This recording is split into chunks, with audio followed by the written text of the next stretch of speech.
ايه ده؟ هو احنا بقينا في يونت 2 ليسن 2؟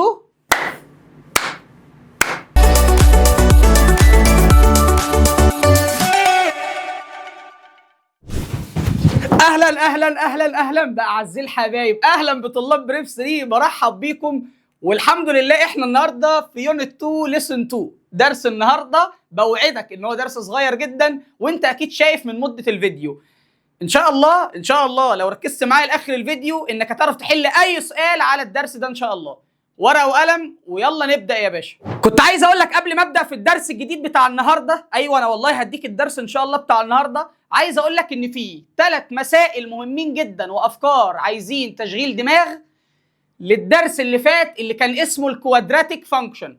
الحل بتاعهم موجودين في فيديوهين على البيج بتاعت الفيسبوك بتاعتنا ان شاء الله، موجودين على الفيسبوك فقط، فروح اتفرج عليهم عشان مهمين جدا. ويلا نبدا في الدرس بتاعنا. بسم الله والصلاه والسلام على رسول الله، اللهم صل على سيدنا محمد. صل على النبي يا ابني انت وهو ان شاء الله. ويلا بينا نبدا كده ان شاء الله. درس النهارده اسمه set of real zeros of polynomial function. طبعا حضرتك مش فاهم حاجه، تعالى نمشي واحده واحده. نبدا بايه البولينوميال فانكشن دي اصلا؟ يعني ايه بولينوميال فانكشن؟ زي الفانكشنز اللي قدامك دي كلها، كل الفانكشن اللي قدامك دي اسمها بولينوميال. يعني هي فانكشن فيها كذا تيرم، ممكن يبقى فيها مثلا زي الفانكشن دي فيها 3 تيرمز مثلا، الفانكشن دي فيها 2 تيرمز، الفانكشن دي فيها تيرم واحد. تمام كده؟ وتحتوي بقى على اكس باور 1 اكس باور 2 اكس باور 3، اي ديجري مفيش اي مشكله. يعني مثلا الفانكشن اللي في الاول دي مثلا، الفانكشن دي بتاخد اعلى باور 3 زي ما انت شايف، فدي اسمها بولينوميال فانكشن من الثيرد ديجري. طيب شايف الفانكشن دي اعلى باور 2 اللي انت درستها في الليسون اللي فات، فدي اسمها بولينوميال فانكشن من السكند ديجري، فبقى اسمها كوادراتيك فانكشن. يعني هي بولينوميال عادي وفي نفس الوقت كوادراتيك. تمام زي انت انسان ولد انسان بنت، نفس الكلام. طيب شايف الفانكشن دي؟ الفانكشن دي اعلى باور فيها اكس اللي هو اكس باور 1 صح، فدي اسمها لينير فانكشن وبرده بولينوميال. نفس الكلام، كل الفانكشنز اللي قدامك دي هي بولينوميال فانكشنز. هي ايه؟ بولينوميال فانكشنز. طب برضه يا مستر انا برضه مش فاهم، اعرف منين الفانكشن بولينوميال ولا لا؟ يعني هات لي امثله الفانكشن مش بولينوميال. بص بقى، لو انت لقيت في الفانكشن حاجه من الحاجتين دول يبقى دي عمرها ما تكون بولينوميال. لو لقيت الاكس جوه الروت تبقى مش بولينوميال. انا مش عايز اخش في تفاصيل كتير انت دارسها قبل كده، بس انا عايز اخليك فاهم مش اكتر.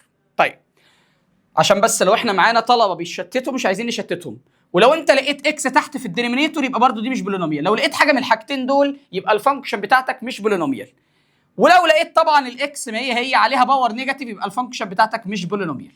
يبقى اي حاجه من الحاجات دي الفانكشن مش بولينوميال. واحد هيقول لي يا مستر ما في سكوير روت اهو، بس سكوير روت 2 مش سكوير روت اكس. ممكن تفهمني سريعا كده ليه؟ يعني انت ليه عايز تحفظني ما تفهمني؟ بص يا حبيب قلبي، بولينوميال فانكشن اصلا المعنى الاساسي بتاعها انا هقوله لك، فهمته ما فهمتوش مش مهم ومش هتتسال فيه اصلا. بولينوميال فانكشن معناها فانكشن لما تيجي تعوض بكل القيم بتاعت الاكس اللي هي من الريل نمبرز، عمر الكالكوليتور ما تقول لك ماس ايرور ابدا. يعني عايز تعوض ب1 ب0 بنيجاتيف ب2، تعوض باي حاجه في الار عادي. اهو سهلت لك الدنيا. لو انت مسكت اي فانكشن من دول وجيت تعوض عن الاكس باي نمبر، عمر ما الكالكوليتور هتقول لك ماس ايرور. يعني الدومين بتاعك هنا ار، هنا الدومين ار. كلمه دومين يعني لما تيجي تحط مكان الاكس اي نمبر من الريل نمبرز، عمر ما الكالكوليتور هتقول لك ماس ايرور، ولا عمر الفانكشن هتديك ايرور ابدا. ايرور ده زي 1 اوفر 0 او اي نمبر اوفر 0، ده ايرور، او روت بالنيجاتيف. عشان كده قلت لك لو لقيت حاجه من الحاجات دي مش هينفع الفانكشن تكون بولينوميال. يعني تخيل كده لما تيجي هنا لو عندك فانكشن اسمها 1 اوفر اكس، شيل الاكس كده حط 0. ده لو جبت اي طالب ضعيف جدا ضعيف خالص اهو، انت يا ابني اللي مش مركز معايا، تعال عندك 1 اوفر اكس صح؟ شيل الاكس وحط 0 كده هتبقى 1 اوفر 0. 1 اوفر 0 ده ينفع اكتبها على الاله كده، هتلاقي الاله بتقول لك ماس ايرور، يبقى دي مش بولينوميال. طيب شايف روت اكس دي؟ شايفها؟ شيل الاكس كده يا عم وعوض بنيجاتيف 4 مثلا، روت نيجاتيف 4، الاله هتقول لك ماس ايرور، يبقى دي مش بولينوميال. يبقى دي البولينوميال فانكشنز. تمام؟ خلصنا من الاسم خلاص، الحمد لله خلصنا من اسم البولينوميال فانكشن. ايه بقى موضوعنا؟ احنا جايين نمسك النهارده اي بولينوميال فانكشن في الدنيا ونروح نجيب لها حاجه اسمها السيت اوف زيروز. يعني ايه؟ يعني اهو هقولها 3 مرات. هنروح نجيب قيمة الاكس اللي تخلي الفانكشن بزيرو. تاني، درس النهارده كله والله في السطر ده، في الكلمتين دول. هقول تاني، درس النهارده بيقول لنا هات لي حاجه اسمها السيت اوف زيروز. يعني ايه سيت اوف زيروز يا مستر؟ امسك الفانكشن اساويها بالزيرو واطلع قيمه الاكس. تاني، امسك الفانكشن اساويها بالزيرو واطلع قيمه الاكس. هي لو انا قلت لك اجيب قيمه الاكس اللي تخلي الفانكشن بزيرو. مش فاهم؟ تعال احرق لك الدرس. هنمسك يا عم الحاج مثلا الفانكشن دي، عايزين نجيب لها سيت اوف زيروز. هروح ماسك الفانكشن 9 ماينس 4 اكس واساويها بالزيرو. الباقي ده بقى ماليش دعوه بيه، ملوش علاقه بالدرس بتاع النهارده. ده سولفنج ايكويشنز اللي انت بتدرسها طول عمرك. احل دي ازاي؟ نطرد ال9 الناحيه الثانيه. طبعا ال9 هنا بوزيتيف، محدش يقول لي نيجاتيف. نطردها الناحيه الثانيه بالنيجاتيف. يبقى عندك ادي نيجاتيف 4 اكس ايكوال ال9 راحت الناحيه الثانيه بنيجاتيف 9. شيل النيجاتيف ده مع النيجاتيف ده، يبقى عندك 4 اكس ايكوال 9. عايز تجيب الاكس هاتها، يبقى الاكس بتاعتك 9 اوفر 4. ما ال4 دي معمول لها تايمز، بتروح بالديفايدد. في هنا تايمز بس مش بنكتبه. يبقى الاكس بتاعتك 9 اوفر 4. نقول تاني، طردنا ال9 الناحيه الثانيه بعكس الساين راحت بالنيجاتيف، شلنا النيجاتيف 9 النيجاتيف مع النيجاتيف، اتبقى 4 اكس ايكوال 9 ودينا ال4 بالديفايدد، يبقى الاكس ايكوال 9 اوفر 4. ملهاش اختصار. شايف دي ايه؟ دي ايه؟ لو انت عرفت ترد على نفسك يبقى انت فهمت الدرس. دي قيمه الاكس اللي خلت الفانكشن بزيرو. تاني، دي قيمه الاكس اللي خلت الفانكشن بزيرو. يعني لو حضرتك رحت شلت الاكس دي وحطيت مكانها 9 اوفر 4 بالاله، لو رحت عملت بالاله 9 ماينس 4 تايمز 9 اوفر 4 هتلاقي الاله بتقول لك زيرو. فدي كده اسمها السيت اوف زيروز. بس كده هو ده الدرس بتاعنا. هنقعد طول الدرس نعمل كده. تمام؟ مش فاهم؟ عادي، هديك مثال تاني. بقول لك ايه، لو انت لحد دلوقتي مش فاهم ولا كلمه من اللي انا قلته، تعالى عادي ولا يهمك، بتعيدش الفيديو. تعالى بص يا عم، عندك فانكشن اف اوف اكس ايكوال اكس ماينس 2. دي فانكشن مفيش اي مشكله، بولينوميال. عايز اجيب لها سيت اوف زيروز. يعني ايه سيت اوف زيروز؟ يعني الفانكشن دي امتى تبقى بزيرو؟ لو جبت اي حد كده، انت لو جبت حد ملوش في الماس خالص، الفانكشن دي امتى تبقى بزيرو؟ لما الاكس دي تبقى ب2، عشان 2 ماينس 2 بزيرو. في قيمه ثانيه تخلي الفانكشن دي بزيرو غير ال2؟ مفيش. افهم احسن. يبقى السيت اوف زيروز هنا ب2. اللي عايز بقى مش عايز وجع دماغ وعايز يبقى حافظ خطوات ثابته، بمسك الفانكشن اساويها بالزيرو واجيب قيمه الاكس، اطرد النيجاتيف 2 الناحيه الثانيه بالبوزيتيف، يبقى الاكس ب2، يبقى السيت اوف زيروز ب2. بس سيت اوف زيروز ب2. بس كده. في المنهج القديم معرفش بقى محطوطه ولا لا، مش مهم، كان السيت اوف زيروز كان لها رمز، كنا بنقول زد اف لو الفانكشن اسمها اف، لو الفانكشن اسمها ان زد او وهكذا. ده اختصار بدل ما تكتب كلمه سيت اوف زيروز. طيب هرجع تاني للسلايد ده على فكره. طب وارجع ليه؟ طب ما انا اقول دلوقتي مفيش مشكله، ولا بقول لك ايه، لا هحل معاك الاول وبعد كده ارجع تاني. مستر السؤال بيجي ازاي في الامتحان؟ واهدى كده شويه عشان انت ايه عمال تعلي صوتك وقرفتنا. عايز السيت اوف ريل زيروز للبولينوميال اللي قدامك دي. يعني انت عايز بالبلدي كده، لو انت عايز يعني تبقى فاهم، عايز تعرف انت الفانكشن دي تديك زيرو. امسك الفانكشن انا بتكلم كده ليه؟ وسواء بالزيرو. تمام. طيب اودي النيجاتيف سكشن الناحيه الثانيه بالبوزيتيف. يلا يبقى 3 اكس ايكوال 6. راحت بالبوزيتيف بقى. لو عايز اجيب الاكس اودي ال3 دي بالديفايدد عشان معمول لها تايمز، يبقى 6 اوفر 3 يبقى الاكس ب2. الله، يبقى السيت اوف زيروز ب2. شكرا يا مستر يا جميل. بس كده ممكن تحطها في ست كده عادي. في اي مشكله؟ حتى لو عايز تتاكد من اجابتك شيل الاكس وحط 2 كده. 3 تايمز 2 ب 6، 6 ماينس 6 ب0. يبقى انا حلل صح، فعلا. طيب تعال نحل مثال كمان. يلا. طبعا الناس فاكرين لما بدات السنه خالص، انا بقول ايه، فاكرين لما بدات السنه خالص وعملت حاجه اسمها ماس في الاجازه سيشن 1 وماس في الاجازه سيشن 2، عملت حصتين تاسيسيين. الحصه التاسيسيه الثانيه لو حد اتفرج عليها قبل الفيديو ده هيفرق معاه جدا. هيفرق معاه جدا في الدرس ده والدرس اللي جاي والدرس اللي بعده. تمام؟ فاكرين دي؟ اكس سكوير واكس ومفيش. الناس اللي معايا من السنه اللي فاتت انا كنت بقول كده، اكس سكوير واكس مفيش، اكس سكوير واكس ومفيش، اكس سكوير واكس وهنا مفيش اكس. يعني بنعملها فاكتورايزنج بالكالكليتور او من غير كالكليتور. كنا بندوس مود 3 3 او مود 5 3 على حسب نوع الكالكليتور بتاعتك، يا مود 3 3 يا مود 5 3 اللي هي مود ايكويشن 3. بيظهر لك كده لو انت عملت كده معايا، ما انت لازم تطبق معايا دلوقتي. هتلاقي كده في حاجه اسمها الاله الحاسبه، هتلاقيها مرميه في البيت في اي حته، هاتها. بص بقى، هتلاقي عندك بيظهر لك A وB وC، A وB وC. طيب ال A ب1، ال B -1، ال C -12. تاني دخل 1 -1 -12. اصبر بقى، في حاجات ما بتتعملش بالاله، بتعمل 2 براكتس من عندك. الاكس باور 2 بتتفك اكس واكس. الاله جابت لك ايه؟ تعال انا اقول لك.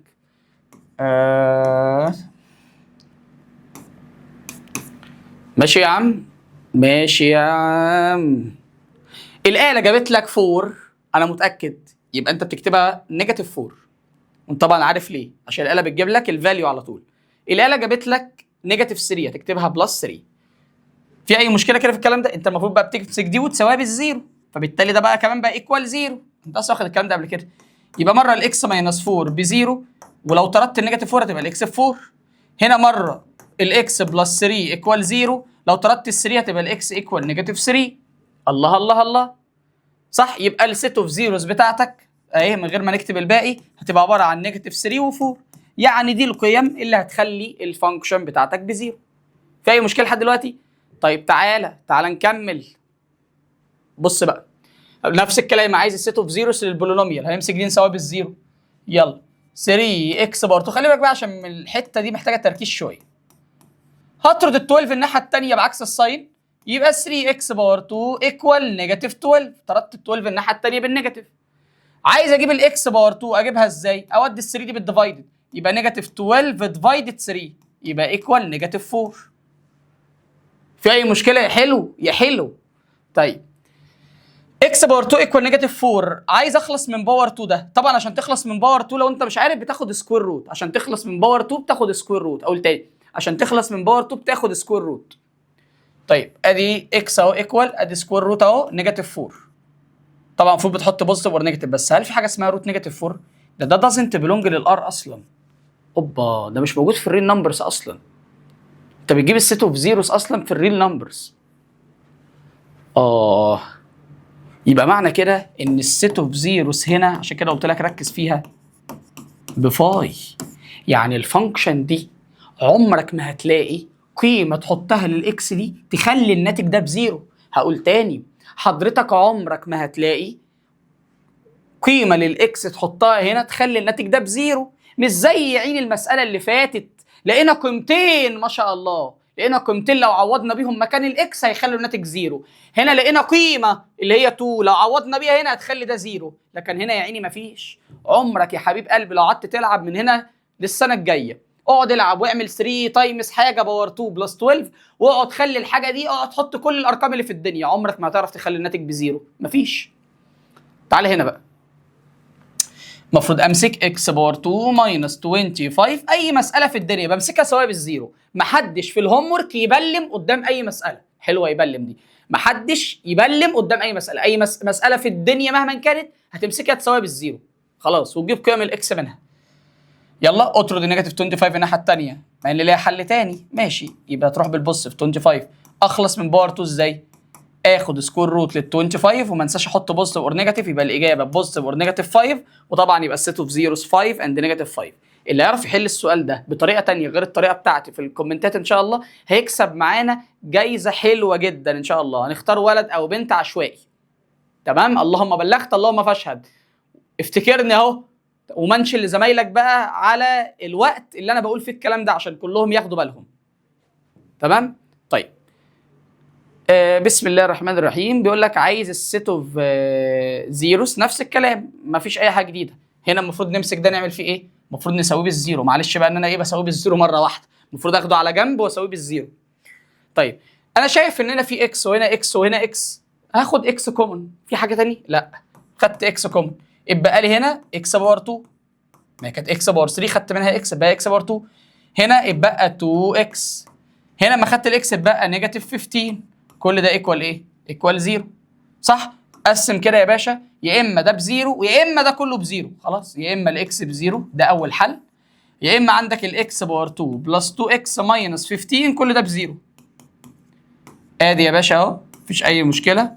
الاكس باور 2 اكس واكس، ال 15 هنفكها 3 تايمز 5. تمام؟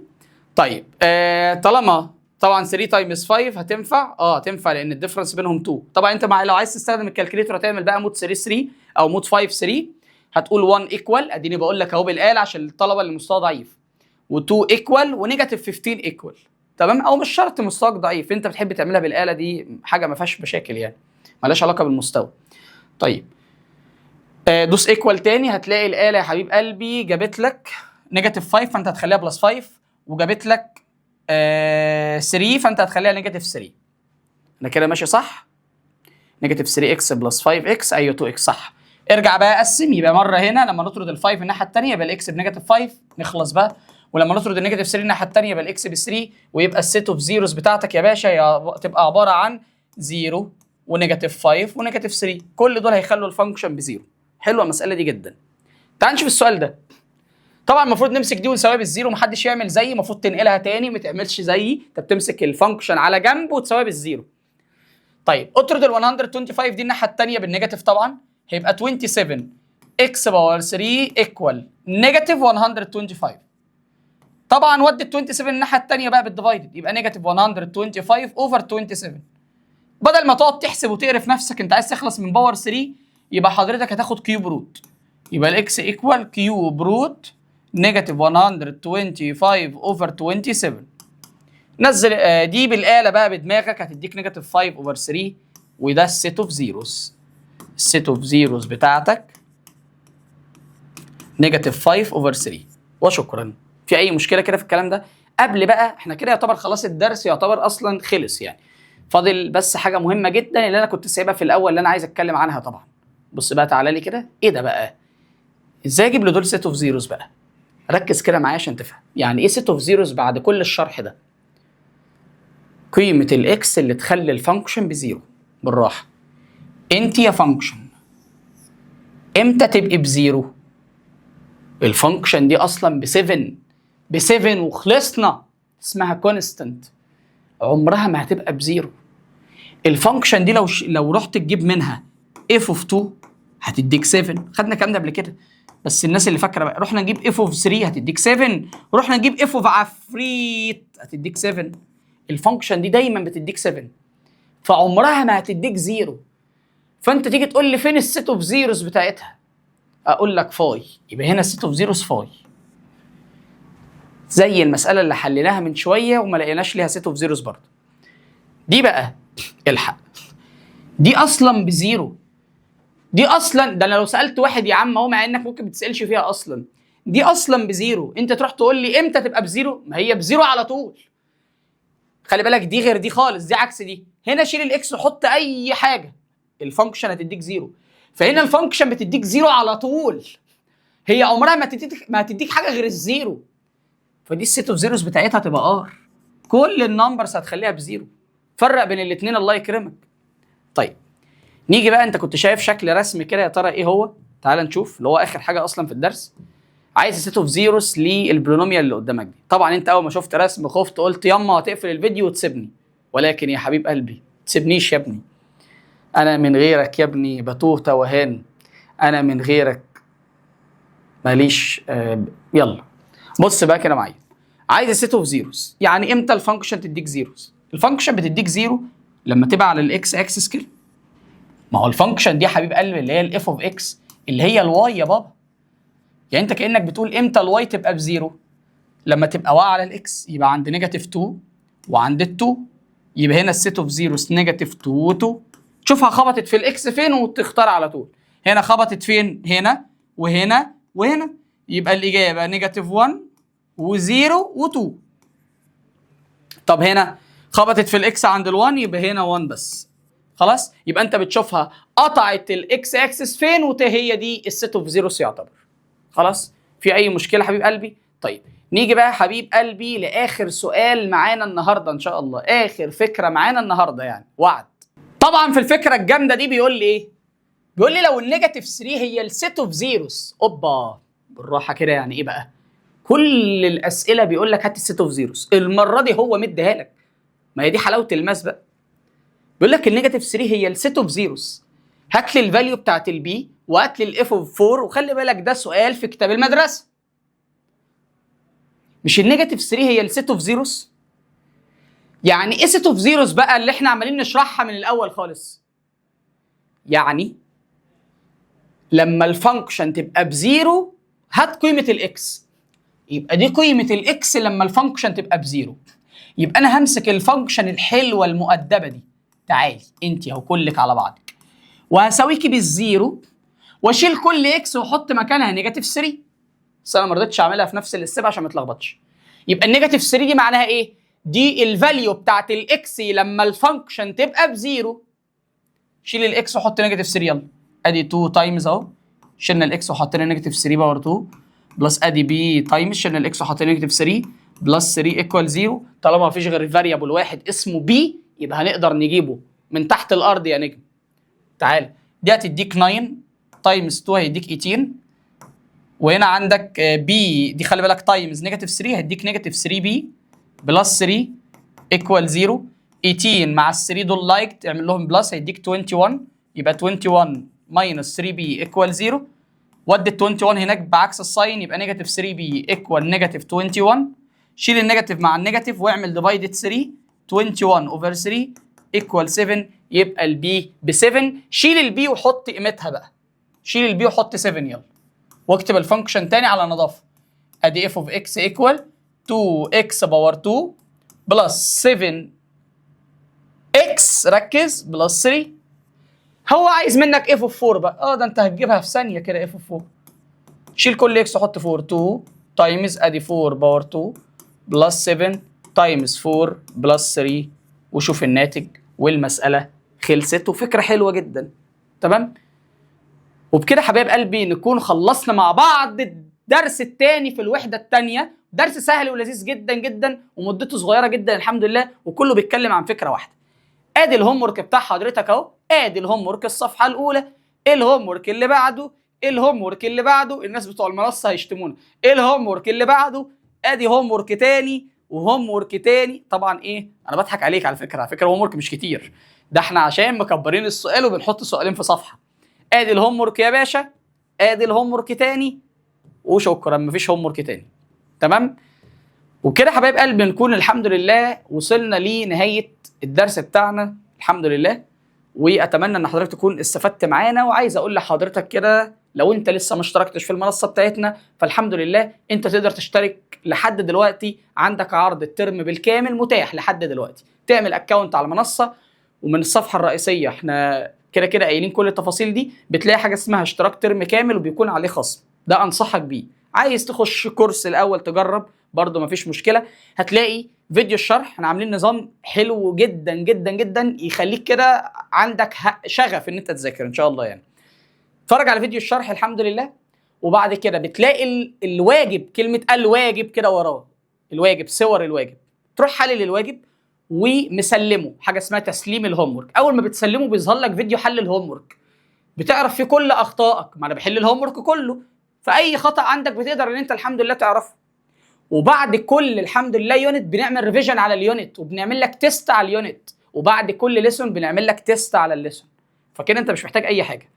طبعا مع احترامي لطالب اليوتيوب على دماغي من فوق، وانا مش بقول لك كده عشان حضرتك تشترك معانا، حضرتك براحتك وليك حريه الاختيار، ولكن طالب اليوتيوب ان كان في مقدرتك انك تشترك معانا فطبعا لازم تعمل ده، لانك على اليوتيوب للاسف انت مش بتلاقي غير فيديوهات الشرح فقط، مفيش متابعه، مفيش تواصل مع ولي الامر. احنا عندنا بنتواصل مع ولي الامر كل فتره نقول له مستوى ابنه عامل ازاي. طبعا انت ممكن تكون كطالب بتسمعني متضايق من حته زي دي، ولكن دي حته كويسه هتخليك تذاكر فبالتالي تجيب درجات كويس. النقطه الثالثه ان في نظام المتابعه، احنا بنتابعك انت عملت ايه وفاضل لك قد ايه وذاكرت قد ايه. النقطه الرابعه ان تقدر تتواصل معانا من خلال النوتيفيكيشن اللي موجوده على المنصه، وتبعت لنا اي رساله، وانا والادمن اللي شغالين معايا الحمد لله بنرد على حضرتك في اي وقت. النقطه اللي بعدها ان في تيست تعرف مستواك كطالب بقى محترم، مش محتاج ان انت تغش، انت بتروح تحل التيست وتشوف نفسك جبت كام فتعرف انت فعلا مذاكر الدرس ولا لا. النقطه اللي بعدها ان احنا بنحل اسئله اكتر بكتير جدا على المنصه. النقطه اللي بعدها ان في فيديو حل الواجب اللي هو ما بيقلش اهميه، مش هقول لك هو اهم من فيديو الشرح، بس هو ما يقلش اهميه عن فيديو الشرح. تمام. ربنا يوفقكم ان شاء الله ويزيدكم. والطلبه اللي معانا الحمد لله في المنصه هتخلص الفيديو ده وهتحل الواجب وتسلمه، بعد كده تشوف فيديو حل الواجب. بالتوفيق ليكم، معلش اني طولت عليكم، ومع السلامه، اشوفكم في درس جديد. سلام.